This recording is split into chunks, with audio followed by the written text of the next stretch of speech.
The emergency room at Naval Medical Center San Diego buzzed with controlled chaos. Nurses moved between beds with practiced efficiency, while doctors barked orders across the sterile white corridors. But in the corner of the trauma bay, an unusual silence had fallen over a group of Navy SEALs who had arrived just minutes earlier.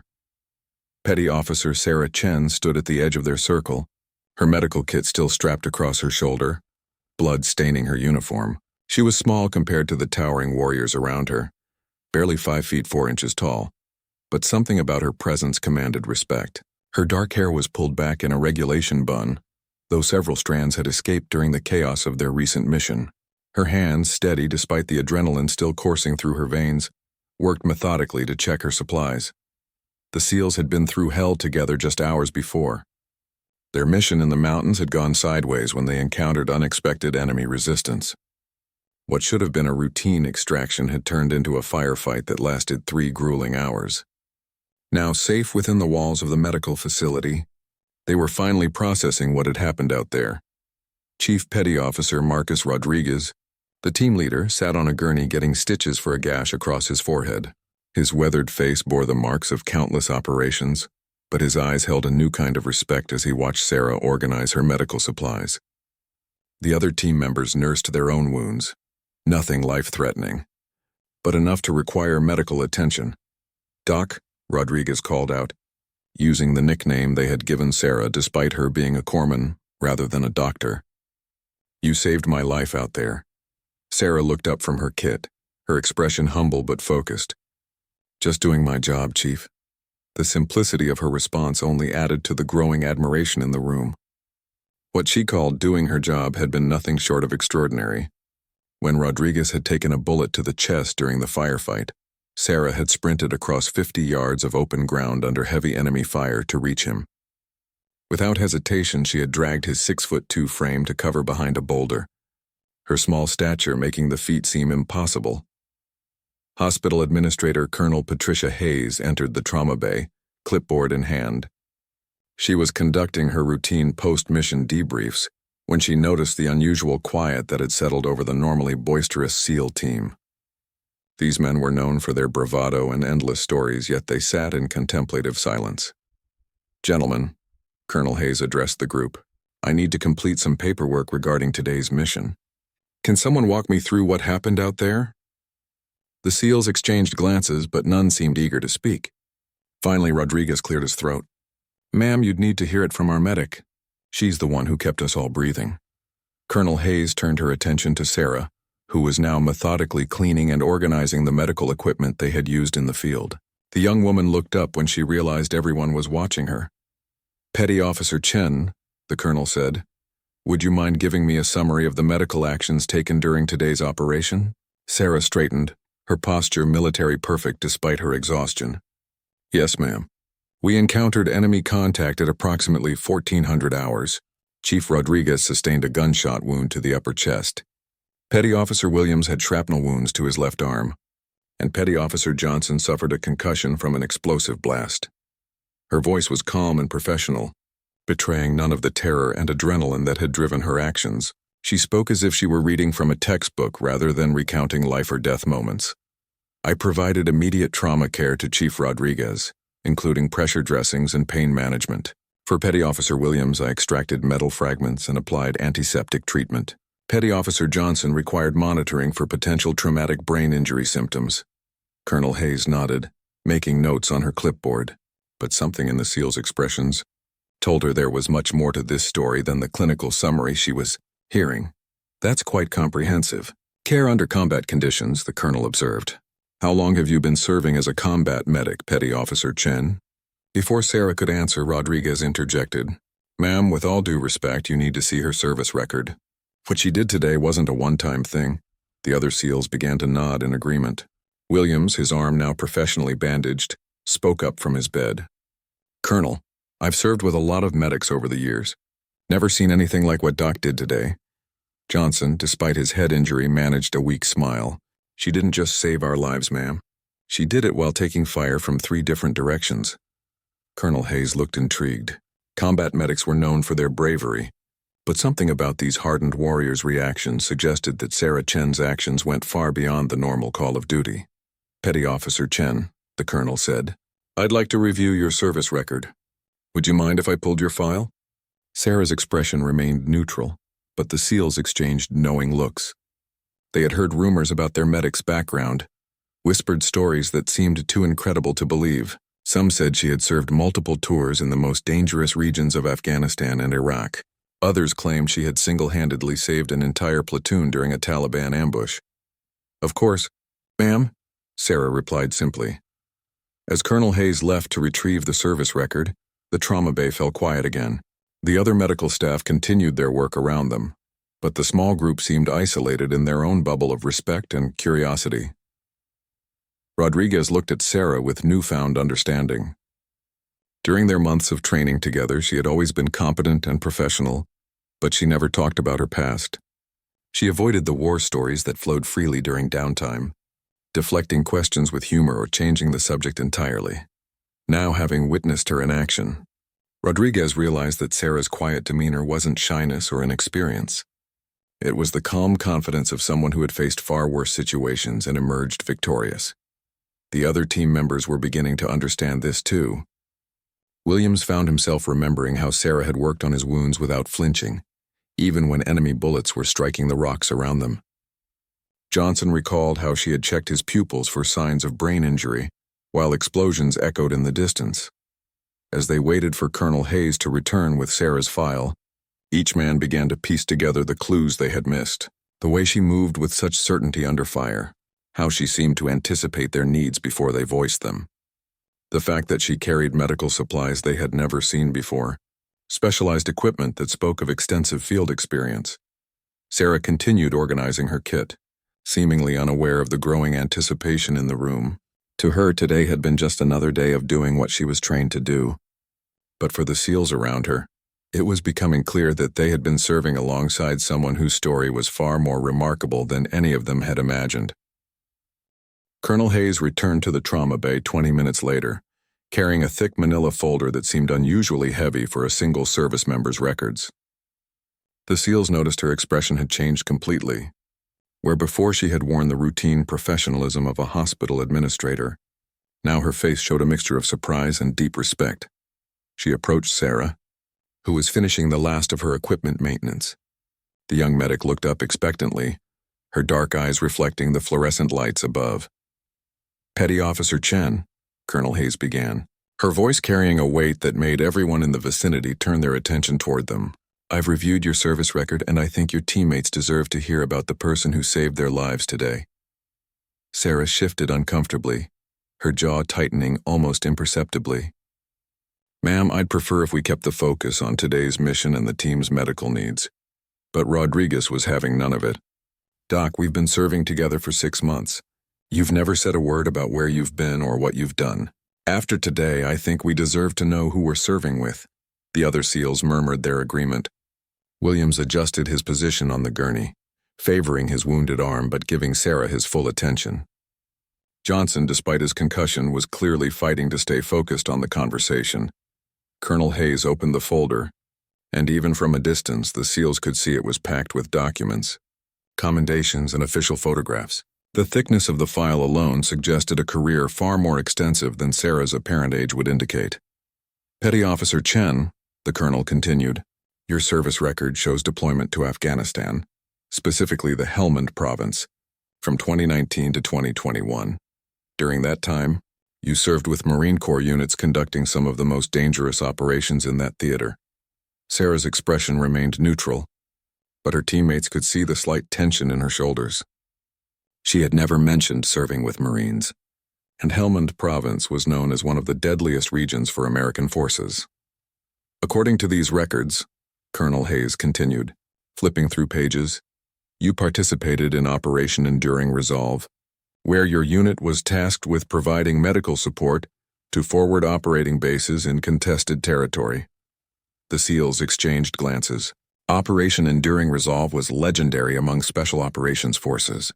It was a classified mission that had involved some of the most elite units in the military, operating in areas where casualty rates were expected to be extremely high. Colonel Hayes found the page she was looking for and paused. On March 15, 2020, Your convoy was ambushed while transporting medical supplies to FOB Granite. The attack lasted for 6 hours, with your unit completely cut off from support.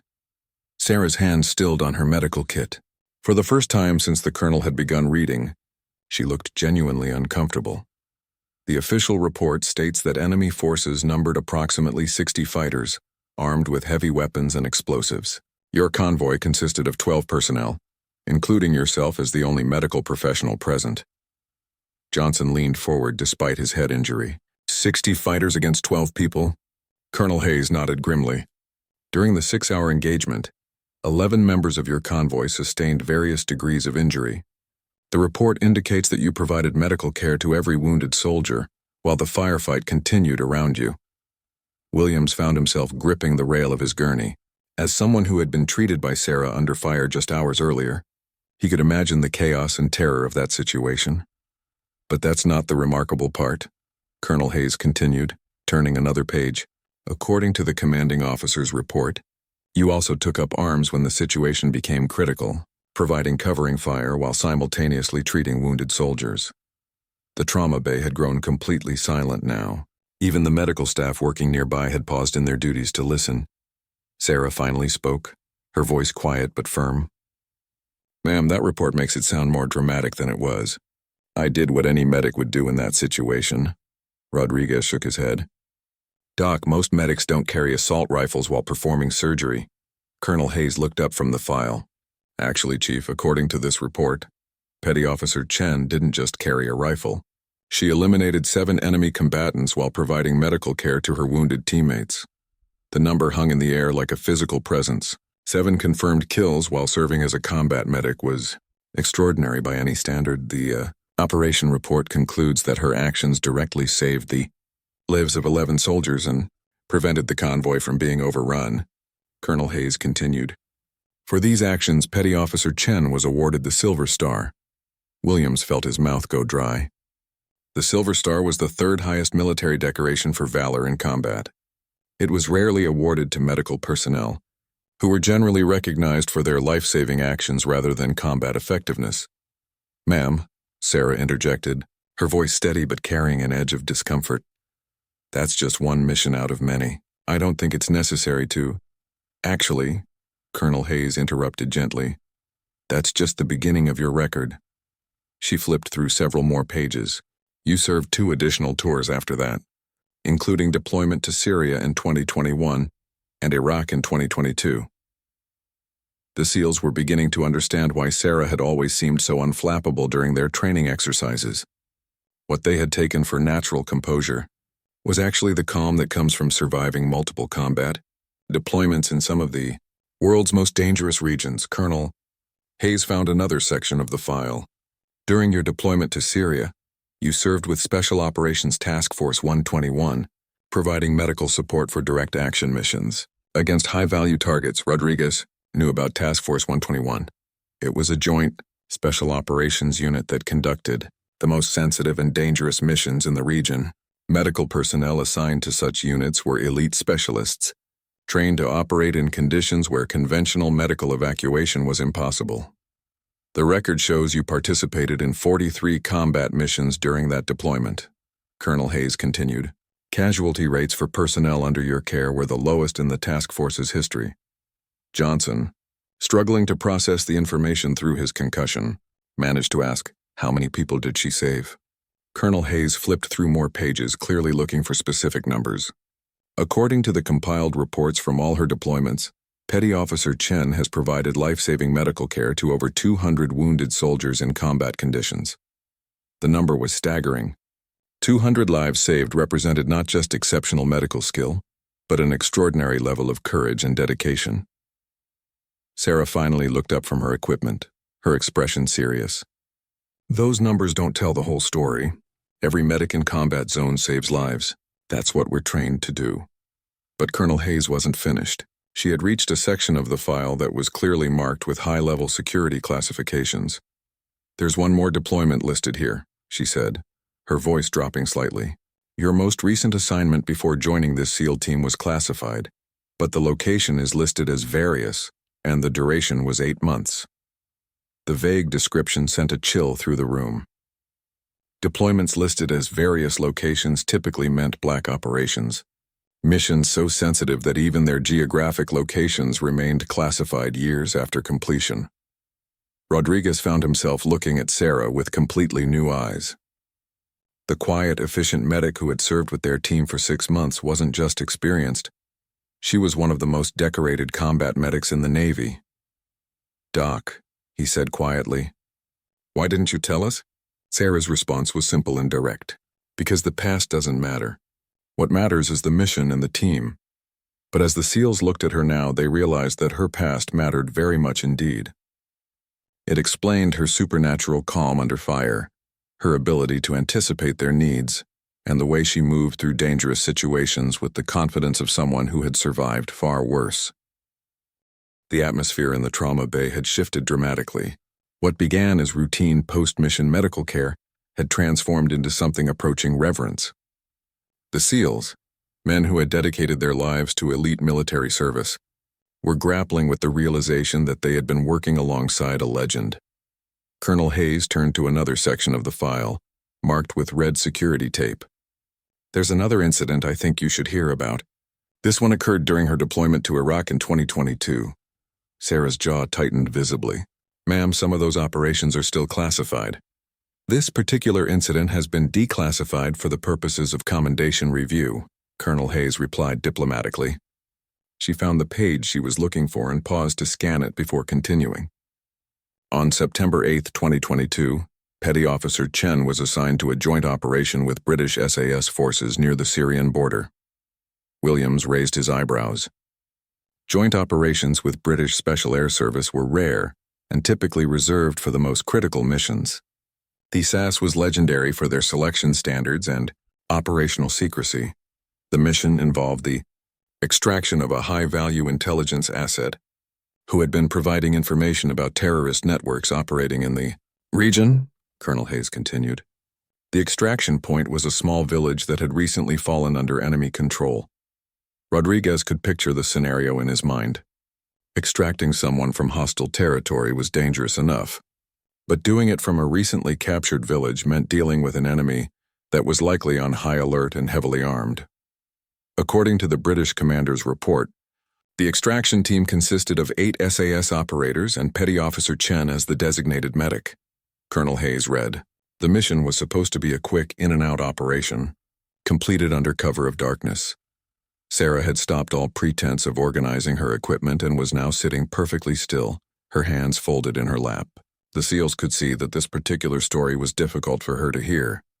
"The team inserted successfully and located the asset," Colonel Hayes continued. "However, as they were moving to the extraction point, they discovered that enemy forces had set up a roadblock directly in their path. Johnson shifted on his gurney, his concussion making it difficult to follow the details, but he was determined to hear this story through.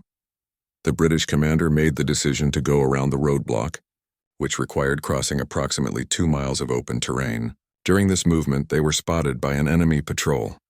Colonel Hayes paused, looking directly at Sarah. The report states that what followed was one of the most intense firefights British forces had experienced in that theater of operations. The trauma bay was completely silent now. Even the medical staff had stopped their work to listen, drawn by the gravity in Colonel Hayes's voice. Enemy forces numbered approximately 40 fighters, and they had the advantage of prepared positions and heavy weapons. The extraction team was caught in open ground with limited cover. Rodriguez found himself mentally calculating the odds. 8 SAS operators and 1 Navy medic against 40 entrenched enemy fighters was a nightmare scenario for any military unit. Within the first 10 minutes of contact, 3 SAS operators were severely wounded. The British commander was forced to call for emergency evacuation, but the nearest support was 40 minutes away. Williams gripped his gurney rail tighter. 40 minutes was an eternity in a firefight, especially when you had wounded personnel who needed immediate medical attention. This is where Petty Officer Chen's actions became extraordinary, even by special operations standards, Colonel Hayes said, turning to face the SEALs directly. According to multiple witness statements from the British team, she moved across 100 yards of open ground under heavy enemy fire to reach the wounded operators. Sarah finally spoke up, her voice barely audible. The SAS medic had been killed in the initial contact. Someone had to help the wounded. The simple statement carried tremendous weight. Moving across open ground under fire was dangerous enough for trained infantry soldiers. For a medic to do it meant accepting almost certain death in order to save others. The British commander's report is very specific about what happened next. Colonel Hayes continued. Petty Officer Chen provided medical care to 3 critically wounded soldiers while the firefight continued around her. She set up an aid station in a small depression that provided minimal cover from enemy fire.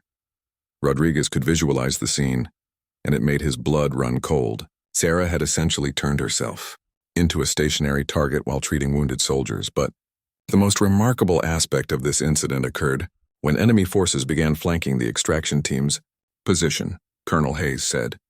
The British commander realized they were about to be overrun and made the decision to call for close air support, even though it meant risking the lives of his wounded men. Johnson managed to ask, "What did she do?" Colonel Hayes looked directly at Sarah before answering. According to the report, Petty Officer Chen told the British commander to call in the airstrike and that she would move the wounded to safety.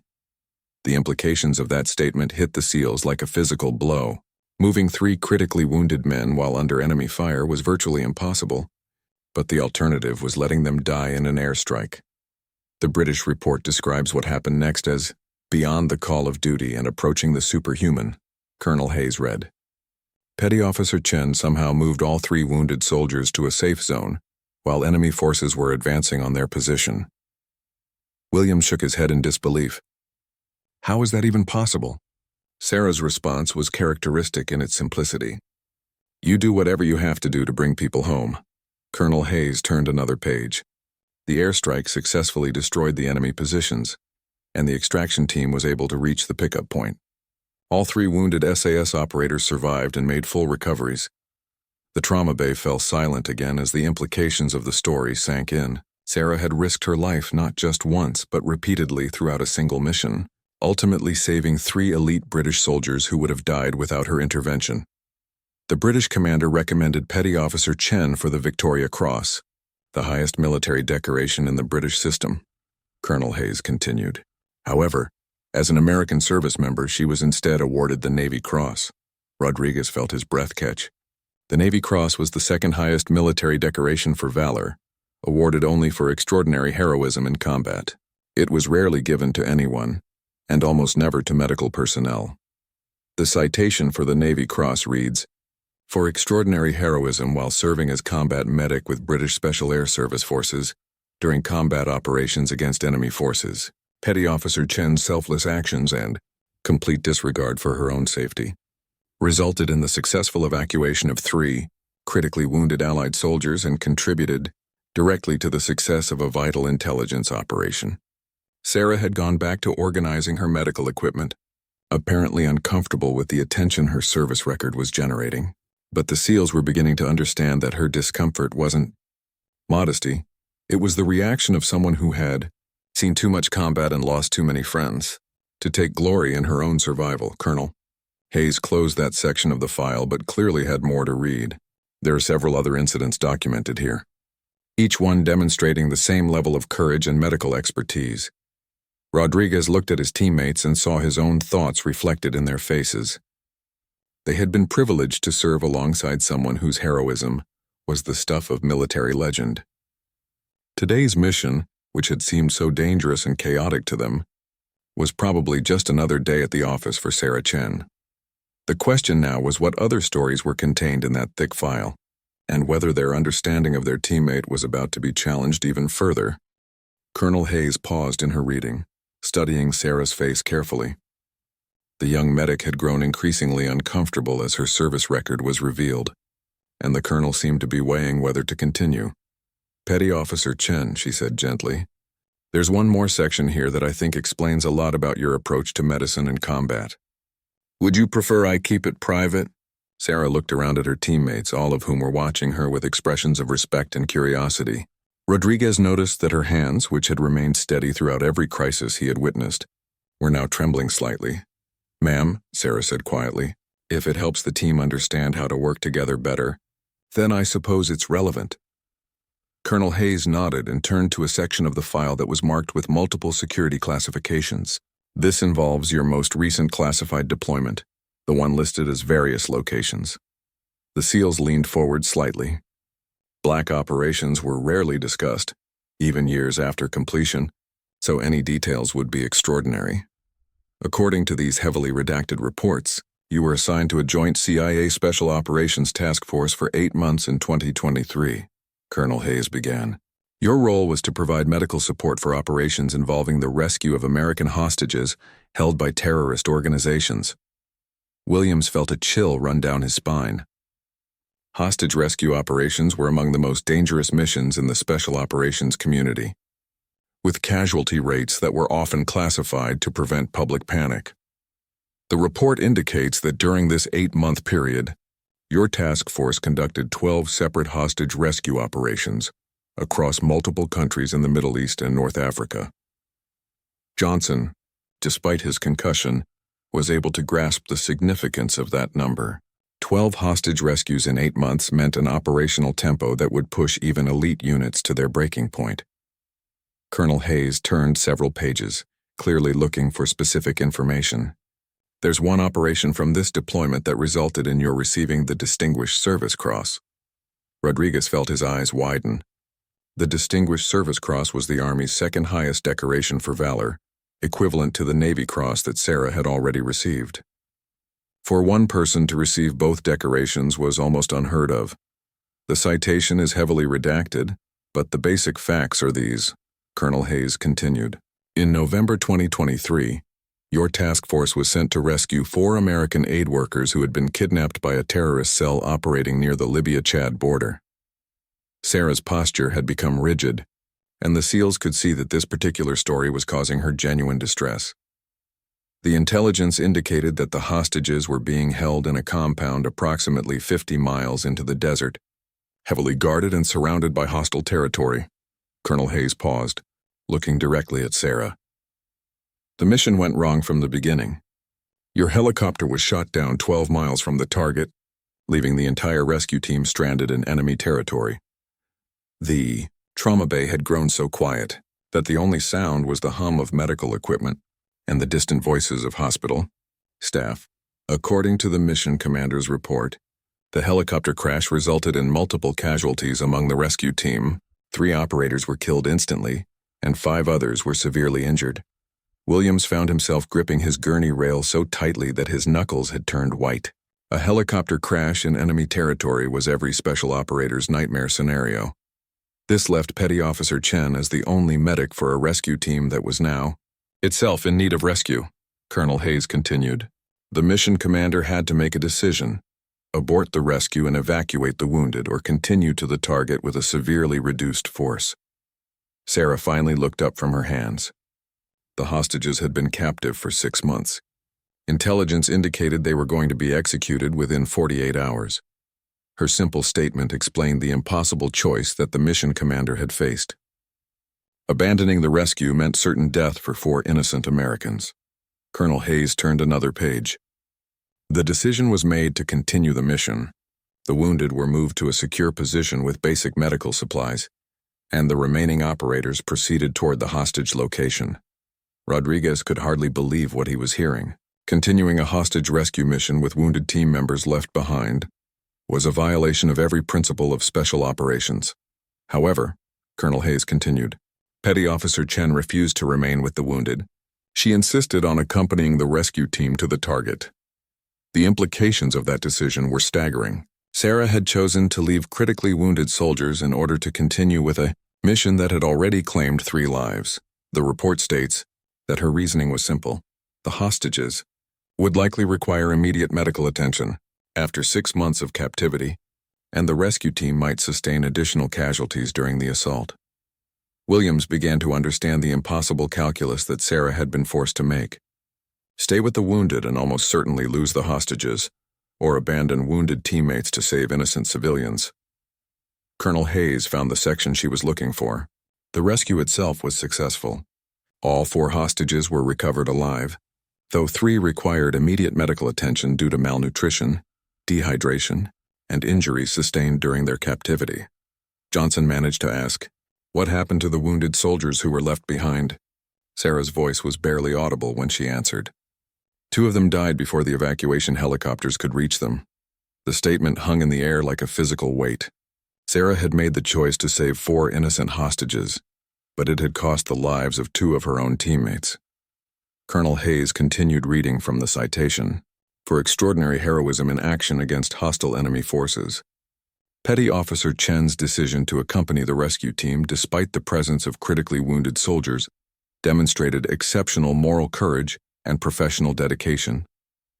Her medical expertise was directly responsible for saving the lives of 4 American hostages and 3 wounded special operations personnel. The SEALs were beginning to understand why Sarah had seemed so distant during their training. She wasn't just carrying the weight of her combat experiences, she was carrying the burden of impossible choices and the knowledge that her decisions had cost lives, as well as saved them. The report concludes with a notation from the mission commander, Colonel Hayes said. He wrote, Petty Officer Chen's actions during this operation represent the highest traditions of military service. However, the psychological toll of her decision-making under extreme circumstances has resulted in her requesting transfer from special operations duties. Rodriguez suddenly understood why Sarah had been assigned to their SEAL team. She hadn't been sent to them because she was seeking more dangerous assignments. She had been sent because she needed a break from the impossible moral complexity of black operations. Ma'am, Rodriguez said quietly, how many total decorations does she have? Colonel Hayes flipped through the file, counting. 2 Silver Stars, 1 Navy Cross, 1 Distinguished Service Cross, 3 Bronze Stars with V device for Valor and a Purple Heart. The list was staggering.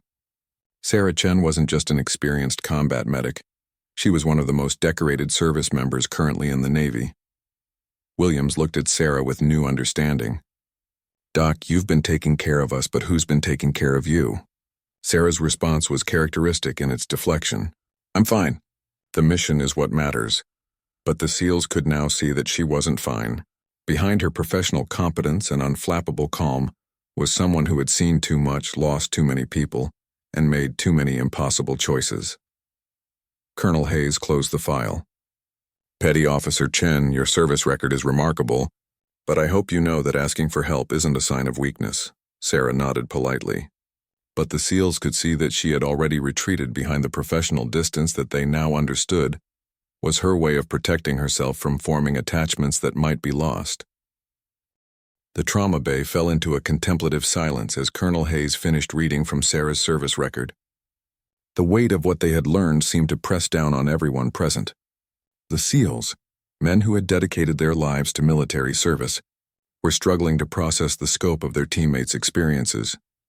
Sarah had returned to methodically organizing her medical equipment, each movement precise and controlled. But now her teammates could see what they had missed before, the way her hands moved with the efficiency of someone who had performed these same tasks under the most extreme circumstances imaginable. The careful distance she maintained from emotional attachment, and the haunted quality in her eyes that spoke of losses too numerous to count. Rodriguez was the first to break the silence. Doc, he said quietly, I need to ask you something, and I want a straight answer. Sarah looked up, her expression guarded. Yes, Chief? Today when you ran across that open ground to reach me, what were you thinking about? The question seemed to catch Sarah off guard. She paused in her equipment organization, considering her response carefully. I was thinking that you had a wife and 2 kids at home, she said simply, and that your daughter just started high school last month. Rodriguez felt his throat tighten. He had mentioned his family only briefly during their months of training together, but Sarah had remembered every detail. Williams shifted on his gurney, favoring his wounded arm. Doc, when you were treating me out there, you kept talking to me. You told me about your sister's wedding plans. Why did you do that? Sarah's expression softened slightly. Because when people are scared and in pain, familiar conversation helps keep them calm. It also helps me focus on saving their life, rather than thinking about the bullets flying around. The SEALs were beginning to understand that Sarah's medical technique wasn't just about clinical expertise, it was about maintaining human connection in the midst of inhuman circumstances. Johnson, despite his concussion, managed to form his next question carefully. All those people you saved, do you remember all of them? For the first time since Colonel Hayes had begun reading her service record, Sarah's composed facade cracked slightly. I remember all of them, she said quietly. The ones I saved and the ones I couldn't save. The admission hung in the air like a confession. Rodriguez realized that Sarah wasn't just carrying the weight of her heroic actions. She was carrying the burden of every life she hadn't been able to save, every impossible choice she had been forced to make, every teammate who hadn't made it home. Colonel Hayes, who had been quietly observing the exchange, spoke up. Petty Officer Chen, have you been receiving counseling for combat stress? Sarah's response was immediate and professional. I've attended all required debriefings and psychological evaluations, ma'am. But Rodriguez knew his teammate well enough to recognize the careful phrasing. Attending required sessions wasn't the same as seeking help for the psychological toll of her experiences. That's not what she asked, Rodriguez said gently. She asked if you've been getting help dealing with all of this. Sarah's jaw tightened almost imperceptibly. I'm fine, Chief. I can do my job. Williams leaned forward on his gurney. Doc, nobody's questioning whether you can do your job. Hell, after what we learned today, I think you could probably run this whole hospital if you wanted to. The comment brought a ghost of a smile to Sarah's face, the first genuine expression of humor they had seen from her since the colonel had begun reading her file. But, Williams continued, being able to do the job doesn't mean you have to carry all of this alone. Sarah looked around at her teammates, all of whom were watching her with expressions of concern and respect. These men, who had accepted her as a competent medic, were now seeing her as something more, a fellow warrior who had endured more than any one person should be asked to bear. You want to know the truth? Sarah asked, her voice barely above a whisper. The SEALs nodded, waiting for her to continue. Every time I close my eyes, I see the faces of people I couldn't save. Every time we go on a mission, I'm terrified that I'm going to fail someone else. And every time someone gets hurt, I feel like it's my fault for not being faster or smarter or better. The admission was like a dam breaking. Rodriguez could see years of suppressed emotion and guilt in Sarah's expression. Today, when you got shot, she continued, looking directly at Rodriguez, my first thought wasn't about the tactical situation or the enemy fire. My first thought was that I couldn't let your kids lose their father because I wasn't good enough to save you. Rodriguez felt tears forming in his eyes. Doc, you saved my life today. You ran across 50 yards of open ground to reach me. Because I've lost too many people already, Sarah replied, her voice breaking slightly. I can't lose anymore. The trauma bay had become completely silent. Even the medical staff working nearby had stopped their activities, drawn by the raw emotion in Sarah's voice.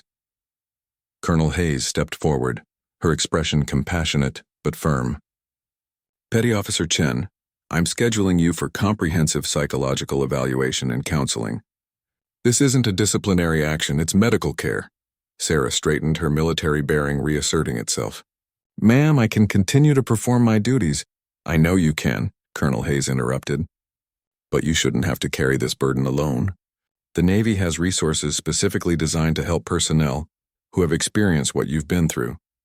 Johnson spoke up from his gurney, his words slightly slurred from his concussion, but his meaning clear. Doc, you've spent years taking care of other people. Maybe it's time to let someone take care of you. Sarah looked around at her teammates, seeing in their faces not pity or judgment, but genuine concern and affection. These men, who had only known her for 6 months, were offering her something that she had been denying herself for years. The support and understanding of people who truly cared about her well-being. Williams nodded toward the thick file that Colonel Hayes still held. All those decorations, all those commendations, they're impressive. But you know what's really impressive? The fact that you're still here, still fighting to save people, even after everything you've been through. Rodriguez stood up from his gurney, moving carefully around his stitches. Doc, you said the mission is what matters, and you're right. But you're part of this team, which means taking care of you is part of the mission, too. For the first time since Colonel Hayes had begun reading her service record, Sarah smiled. Not the professional expression she wore while working, but a genuine smile that reached her eyes. I've been running from this stuff for a long time, she admitted. I kept telling myself that if I could just save enough people, maybe it would balance out the ones I lost. Colonel Hayes placed a gentle hand on Sarah's shoulder. That's not how it works, and I think deep down you know that. The people you've lost aren't your fault, and the people you've saved aren't a debt you need to pay off. Sarah nodded slowly, as if the concept was foreign but worth considering. Maybe you're right, ma'am. The SEALs exchanged glances, recognizing that something fundamental had shifted in their understanding of their teammate and her place on their team. She wasn't just their medic. She was a wounded warrior who deserved the same care and support that she had given to so many others. Rodriguez spoke for all of them. Doc, we've got your back just like you've had ours. Whatever you need to deal with this stuff, we're here for you. Sarah looked around at her teammates, seeing perhaps for the first time that she didn't have to face her demons alone. The walls she had built to protect herself from further loss were also preventing her from receiving the support she desperately needed. 3 weeks after the incident in the trauma bay, the SEAL team was back to their regular training routine. But everything had changed in ways both subtle and profound. The revelation of Sarah's service record had created a new dynamic within the team, one built on mutual respect and genuine understanding. Rather than simple professional competence, Rodriguez watched from the observation deck as his team conducted a medical training exercise in the compound below. Sarah moved among her teammates with the same efficiency and skill she had always displayed. But something was different.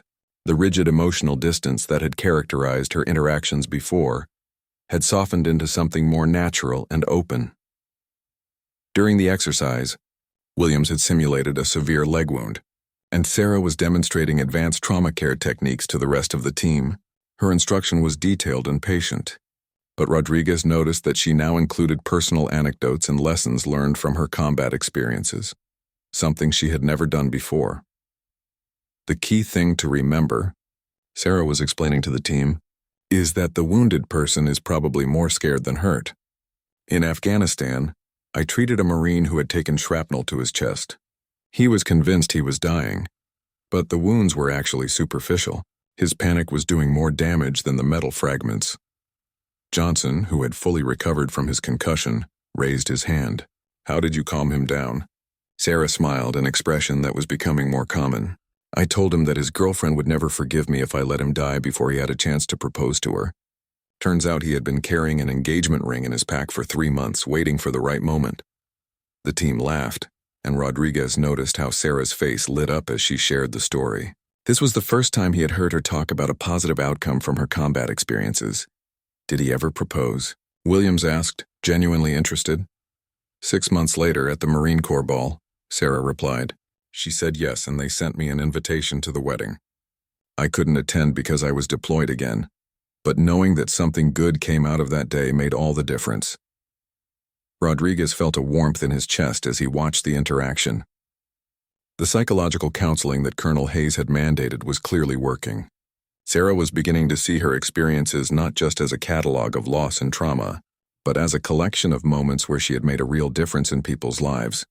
After the exercise concluded, Rodriguez joined his team for the debrief.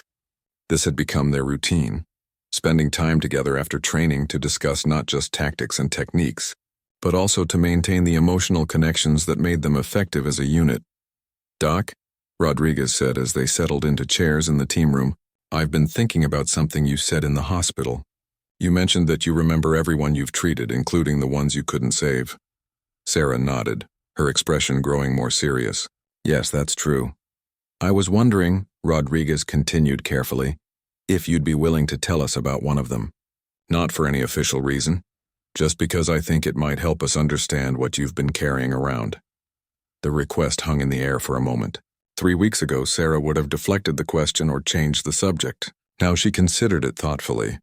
There was a soldier in Iraq, she began slowly. Private First Class David Hernandez from Texas. He was 19 years old, fresh out of basic training. Our convoy hit an IED and he took the worst of it. The team listened quietly, sensing the importance of what Sarah was sharing. His injuries were severe, internal bleeding, multiple fractures, and he was going into shock. I worked on him for 40 minutes while we waited for medical evacuation. I did everything right, followed every protocol, used every technique I knew. Williams leaned forward slightly. But, Sarah's voice grew quieter, but sometimes everything right isn't enough. He died just as the medevac helicopter was landing. I was holding his hand when it happened. Johnson asked gently. What did he say? He kept asking me to tell his mother that he was proud to serve and that he wasn't scared. Sarah's voice caught slightly. He was lying about not being scared. I could see it in his eyes. But he wanted his family to think he was brave. The room was completely silent. Rodriguez felt the weight of that moment, imagining Sarah holding the hand of a dying teenager while explosions echoed around them. For a long time I carried that as a failure. Sarah continued. I thought that if I had been faster or smarter or better trained, maybe I could have saved him. What changed your mind? Rodriguez asked. Sarah smiled sadly. My counselor helped me understand that David Hernandez didn't die because I failed him.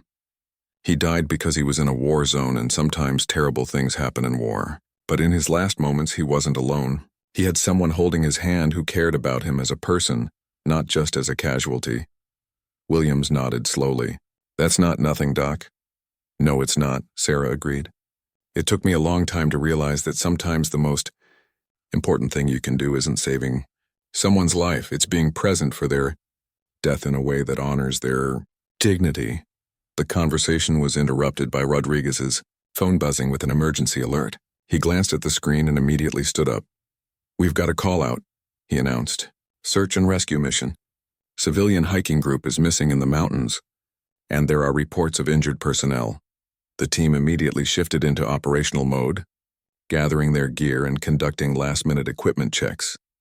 Sarah moved through her preparation routine with practiced efficiency, but Rodriguez noticed something different in her demeanor. Doc, he said as they prepared to board their transport vehicle. You good for this? Sarah looked at him with clear, confident eyes. I'm good, Chief. More than good. As they drove toward the mission site, Rodriguez reflected on the transformation he had witnessed over the past 3 weeks. Sarah had always been technically competent, but now she seemed emotionally available in a way that made her even more effective as both a medic and a team member. Williams, sitting across from Sarah in the transport, voiced what they were all thinking. Doc, I know this might sound strange, but I feel safer going into this mission than I have in months. Sarah raised an eyebrow. Why's that? Because now I know that if something happens to me, I'm not just getting treated by a medic, Williams replied. I'm getting treated by someone who sees me as a person worth saving, and who won't give up on me no matter what. Sarah's response surprised all of them. Instead of deflecting the compliment or changing the subject, she simply said, That's exactly right. And the same goes for all of you. You're not just my teammates, you're my family. I'll never stop fighting for family. Rodriguez smiled as he watched the mountains grow larger through the window. 3 weeks ago, Sarah had been a skilled medic carrying the weight of too many losses and too many impossible choices. Now she was still all of those things. But she was also something more. She was a healer who had learned to heal herself, and a warrior who understood that true strength came not from emotional isolation, but from the connection she formed with the people she served alongside. The mission ahead would test their skills and teamwork. But Rodriguez knew that they were stronger now than they had ever been, not because they were more technically proficient, but because they truly understood and supported each other as complete human beings. 6 months later, Rodriguez stood in the same Naval Medical Center where Sarah's story had first been revealed, but this time he was there for a ceremony rather than emergency medical treatment. The hospital auditorium was packed with military personnel, medical staff, and civilians, all gathered to witness something extraordinary. Sarah sat in the front row, wearing her dress blue uniform with the ribbons and decorations that now told only part of her story. The past months had brought remarkable changes, not just in her approach to her work, but in her role within the Navy medical community. Admiral Rebecca Morrison, the Navy's Surgeon General, approached the podium to address the assembled crowd. Today we gather to recognize not just exceptional military service, but the power of healing, both physical and emotional. Rodriguez looked around the auditorium and saw familiar faces from their SEAL team, but also dozens of people he didn't recognize. As the ceremony progressed, he began to understand why so many had come. 6 months ago, Admiral Morrison continued, Hospital Corpsman First Class Sarah Chen was struggling with the psychological burden of multiple combat deployments and the loss of personnel she was unable to save. Today she stands as an example of how seeking help is not a sign of weakness, but a demonstration of the courage required for true healing. The audience applauded, but Rodriguez noticed that Sarah remained focused and humble. her attention directed toward the Admiral rather than basking in the recognition. What makes Petty Officer Chen's story remarkable is not just her individual recovery, but how she has used her experience to help others facing similar challenges. Admiral Morrison gestured toward a section of the audience, where Rodriguez now noticed a group of men and women in medical uniforms, all wearing the expressions of people whose lives had been profoundly changed. Over the past 6 months, Petty Officer Chen has worked with our psychiatric staff to develop new protocols for treating combat medics suffering from post-traumatic stress and moral injury. Her insights, drawn from personal experience, have revolutionized our approach to caring for the caregivers. Williams leaned over to Rodriguez and whispered, "She never mentioned she was working on anything like that." Rodriguez nodded, not surprised that Sarah had quietly thrown herself into helping others without seeking recognition for her efforts. Admiral Morrison continued, "The program that Petty Officer Chen helped develop has already assisted over 200 military medical personnel in processing their combat experiences and returning to full duty status." The number was staggering, and Rodriguez felt a surge of pride as he realized that Sarah had essentially multiplied her life-saving abilities beyond the battlefield. But perhaps most importantly, the Admiral said, Petty Officer Chen has demonstrated that acknowledging psychological wounds is not incompatible with maintaining the highest levels of military readiness and medical excellence. As if to underscore this point, Admiral Morrison began reading from a recent mission report. 3 weeks ago, Petty Officer Chen's SEAL team was called to assist with a civilian rescue mission in mountainous terrain. During this operation, her medical skills and leadership were directly responsible for saving the lives of 4 civilians who had fallen from a climbing route. Rodriguez remembered that mission vividly. Sarah had rappelled down a 100-foot cliff face to reach injured hikers, stabilized them under challenging conditions, and then supervised their evacuation using techniques that pushed the boundaries of wilderness medicine. What makes this rescue particularly significant, Admiral Morrison continued, is that Petty Officer Chen accomplished this while also serving as a mentor to a junior medic who was experiencing his first real-world emergency. Rodriguez smiled as he thought about Petty Officer Martinez, a young corpsman who had been assigned to their team 2 months earlier. Sarah had taken him under her wing, teaching him not just medical techniques but also how to manage the emotional challenges of saving lives under pressure. According to the mission report, Petty Officer Chen's calm guidance and emotional support were as crucial to the mission's success as her medical expertise. She has become not just an exceptional medic, but an exceptional leader. Admiral Morrison paused, looking directly at Sarah. Today, we are promoting Hospital Corpsman First Class Sarah Chen to the rank of Chief Petty Officer, in recognition of her outstanding service, her contributions to military medicine, and her leadership in supporting fellow medical personnel. The auditorium erupted in applause as Sarah stood and walked to the podium. Rodriguez felt tears forming in his eyes as he watched his teammate receive the recognition she had always deserved. But Admiral Morrison wasn't finished. Additionally, Chief Petty Officer Chen is being assigned as the senior medical instructor at the Naval Special Warfare Medical Training Center, where she will be responsible for training the next generation of special operations medics. Sarah's expression showed surprise. Clearly, this assignment was news to her. Rodriguez realized that the Navy was not only recognizing her skills, but also her ability to pass those skills on to others. As Sarah accepted her new rank insignia and assignment orders, Admiral Morrison asked her to address the audience. Sarah approached the microphone with the same calm confidence she brought to every challenge. 6 months ago, I stood in this hospital convinced that I was broken beyond repair. She began, I carried the weight of every person I couldn't save, and I believed that seeking help would mean admitting failure. Her voice was clear and strong, carrying to every corner of the auditorium. Rodriguez could see that she was speaking not just to the assembled crowd, but to every medical professional who had ever struggled with similar feelings. What I learned through counseling and the support of my teammates is that healing isn't about forgetting the people we've lost or the mistakes we've made. Healing is about integrating those experiences into a larger understanding of our purpose and our capability to help others. Sarah paused, looking directly at Rodriguez and his teammates.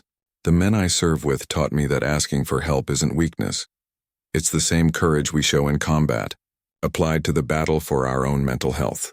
She turned to address the section of medical personnel who had benefited from the program she had helped develop. To my fellow medics and corpsmen, I want you to know that your wounds, both physical and psychological, don't define your worth or your ability to serve others. They are proof that you have given everything you have to save lives, and now it's time to let others help save yours. The standing ovation that followed was longer and more emotional than any Rodriguez had witnessed in his military career. As he clapped, he looked around and saw medical personnel wiping tears from their eyes, superior officers nodding with approval, and fellow SEALs beaming with pride. After the ceremony, Rodriguez approached Sarah as she was surrounded by well-wishers and colleagues. When she saw him, she broke away from the crowd. "Chief Rodriguez," she said with a grin, using his rank for the first time in a way that acknowledged their new equal footing. "Chief Chen," he replied, testing out her new title. "So, training the next generation of special operations medics?" Sarah nodded, her expression thoughtful. "Apparently, the Navy thinks I might have something valuable to teach." Williams and Johnson joined them, both sporting huge smiles. "Doc, sorry, Chief, we're proud as hell of you," Williams said. "But more importantly," Johnson added, "we're proud that you trusted us enough to let us help you through all this." Sarah looked around at her teammates, her expression serious but warm. "You know, when Admiral Morrison said I had helped develop new treatment protocols, she was only telling half the story." Rodriguez raised an eyebrow. "What's the other half?"